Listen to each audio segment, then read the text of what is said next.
Mainit na usapin ngayon ang pagkakasangkot at pagturo kay Digong at Ruina Garma sa pagtsugi sa tatlong Chinese drug lords noong 2016. Sa kolum sa Tutok Tulfo ni dating Special Envoy to China ni Digong na si Ramon Tulfo, mababasa sa Abante News Online at Abante Tabloid. Dito ay ibinuking niya ang relasyon ng dalawa.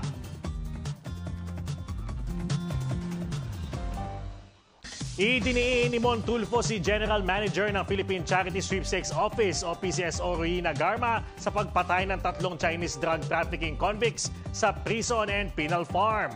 Ayon sa kanya, malakas daw ang kapit ni Garma sa dating Pangulo Rodrigo Duterte. Aniya, magsyota daw sina Digong at Garma.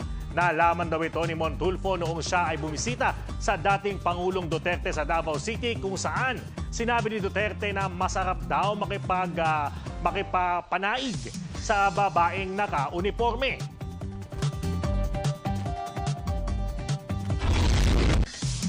At kaugnay po dyan, makakapanayan po natin ngayon live via phone patch si Mr. Mon Tulfo. Magandang hapon po, Sir Mon. Sir Mon, magandang hapon po. Oh, magandang hapon. Yes po.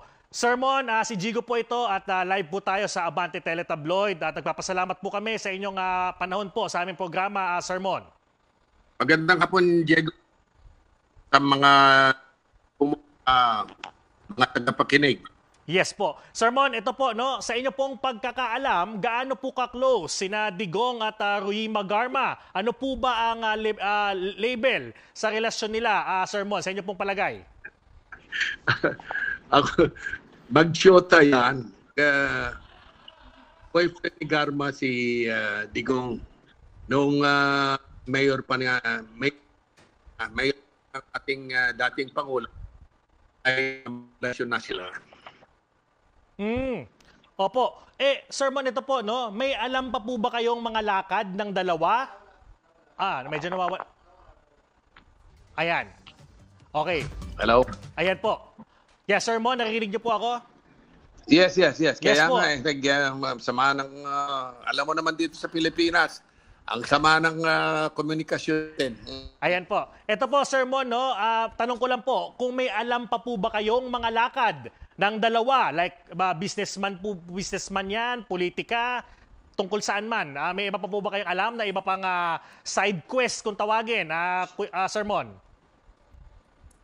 Itong ang numero unong dahilan kung bakit si Garma ay napiling maging general manager ng Philippine Charity Sweepstakes noon ay dahil sa relasyon nila ni Digong, ni Pangulong Digong noon. At ang matatandaan ninyo na unang-unang naging general manager ay si General Balutan, yung retired Marine General Balutan. Pinalitan siya ni Garma dahil sa mga pag-udyok din ng mga tauhan ni Digong na si Bongo at yung executive secretary na si Bingbong Medialdea. Yes po. Sir Mon, ito po, no, tanong po ng ilang mga kababayan natin kung si Garma po ba ay madalas na nababanggit ni Digong sa mga usapan ninyo? Kasi ang nangyari kasi dyan, nakahalata nung araw, palagi akong umuwi sa Davao. Dahil si Digong nga, kapag matagal na kami hindi nagkikita, pinatatawagan ako. At gano'n kami kadikit ni Digong. Tinatawagan ako at magdi-dinner. At marami na kasing pinakilala sa akin ni Digong na mga girlfriends niya. Isa na rito yung dating Agriculture Undersecretary na si Berna Puyak. Ayun, girlfriend din niya yon. Yung naging tourism secretary, girlfriend niya yon. Ito, Nung isang pagkakataon, meron kaming nag-dinner kami. Nagdi-dinner kami ni Digong. Minsan doon ko nakikilala yung mga girlfriends niya.